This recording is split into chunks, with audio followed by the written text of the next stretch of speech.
लता मंगेशकर ने पूरा जीवन विवाह नहीं किया तो हम उसे कहेंगे कि मुंह मार के आई। कितनी पॉलिटिक्स में ऐसी महिलाएं हैं जिन्होंने विवाह नहीं किया, राज्यों की मुख्यमंत्री बनी, देश की कितनी बड़े बड़े पदों पे गई।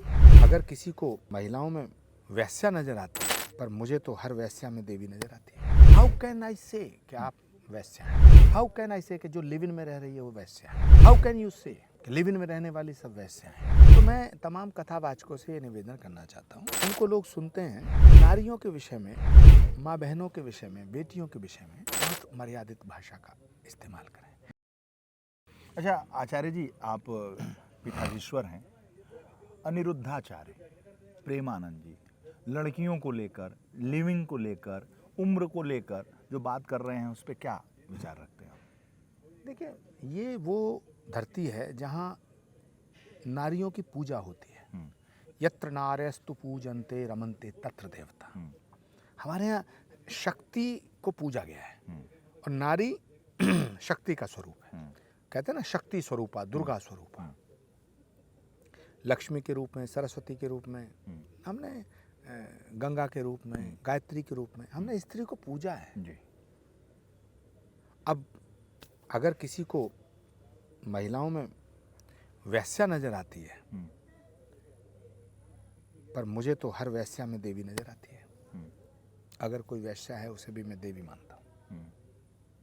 मैं अपने आप को ठीक करूँ ना, मुझे किसी को वैश्या कहने का अधिकार नहीं है।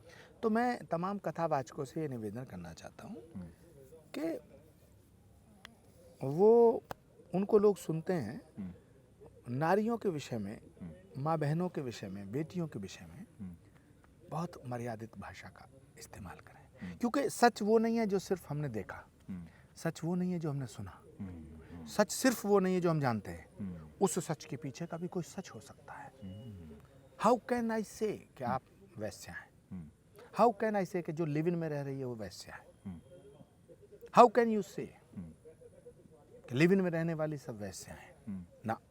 तो अगर किसी को लिव इन में रहने वाली महिला में वैश्या दिखाई देती है, मगर मुझे तो भाई वैश्या में भी देवी दिखाई देती है। मैं सबको प्रणाम करता हूँ। लिविंग को आप मान्यता देते हैं? मुझे पता ही नहीं लिव इन क्या होता है। अच्छा। मैं तो जो भी से पहले लड़के लड़कियां एक साथ जो रहें, हमारे संस्कृति है हमारी। स्कूलों में लड़की लड़कियां साथ ही रहते हैं, कॉलेज में साथ ही रहते हैं, को एजुकेशन। कोई रह रहा है उसे मुझे क्या पता वो उनका रिश्ता क्या है। यदि दो व्यक्ति कहते हैं कि हमने विवाह किया है तो हम मान लेते हैं, और वो कहते हैं हमने नहीं किया तो हमें क्या फर्क पड़ता है। लिविंग में रहने से कोई फर्क नहीं अगर पड़ता। कोई पाप करेगा तो उसकी सजा वो भोगेगा। अगर कोई पाप करेगा उसकी सजा वो भोगेगा। मुझे जब पता नहीं तो मैं कैसे कह दूं? मुझे तो पता नहीं किसके क्या रिश्ते हैं। तो मुझे तो भाई सारी महिलाओं में देवी नजर आती है। मैं सबका सम्मान करता हूँ, सबको प्रणाम करता हूँ। मैं तो सब देवियों को प्रणाम करता हूँ। लिविंग में रहने वाली भी देवी हैं, कहीं भी रहो, मुझे उससे क्या लेना था। मुझे अपना आचरण देखना है। वैश्या तो हरगिज नहीं। नहीं, मुझे तो वैश्या कोई नहीं, मुझे तो वैश्या में भी देवी दिखाई देती है भाई। हाँ अच्छा। हाँ, इस बात को मैं जिम्मेदारी से कह रहा हूँ। और लड़कियों की शादी ज़्यादा देर से करेंगे, मुंह मारेंगी। लड़की ना, ये ठीक नहीं है ये भाषा। हमारे बीच में बहू बेटियां, हमारी जो बहन बेटियां हैं वो 25 साल की शादी करे, 26 की करे, 27 करे, 30 की करे, 32 के ना करे। ऐसी बहुत सी महिलाएं हुई हैं जिन्होंने पूरी जिंदगी शादी नहीं की। लता मंगेशकर ने पूरा जीवन विवाह नहीं किया तो हम उसे कहेंगे कि मुंह मार के आई? आप बताओ, कितनी पॉलिटिक्स में ऐसी महिलाएं हैं जिन्होंने विवाह नहीं किया, राज्यों की मुख्यमंत्री बनी, देश की कितनी बड़े बड़े पदों पे गई।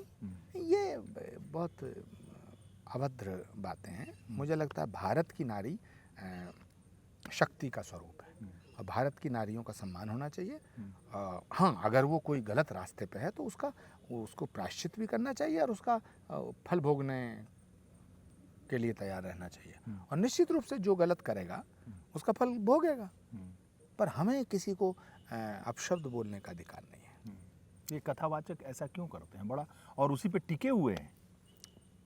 मैं तो सबका सम्मान करता हूँ, कथावाचकों का भी सम्मान करता हूँ। धर्म का काम कर रहे हैं आप, पर ये सवाल तो उनसे करो कि आपको उनमें वैश्या दिखती है नहीं दिखती है, देवी दिखती है नहीं दिखती है, किस में वैश्या दिखती है किस में देवी दिखती है, ये तो उनसे सवाल करो। मुझे तो सब स्त्रियों में देवी दिखाई देती है, बात खत्म हुई। और मैं सबका सम्मान करता हूँ और आप सबसे भी कहूँगा कि सब महिलाओं का सम्मान करना सीखें। इससे मैसेज बहुत खराब जाता है ना। सनातन की बात करते हैं, धार्मिक प्रवचन देते हैं और इस तरह की बात करते हैं, तो आप सोचिए कि जो लड़कियां हॉस्टल में रह रही हैं, जिनके माँ बाप भेजे हुए हैं, उन पे क्या गुजरती होगी, वो कैसे लड़कियों पे भरोसा करें। ऐसी लड़कियां तो बहुत सारी हॉस्टल से बुला ली जाएंगी, उच्च शिक्षा से वंचित रह जाएंगी। देखिए, ये भारत बहुत विराट और विशाल देश है, यहाँ सबको अपनी बात कहने का अधिकार है।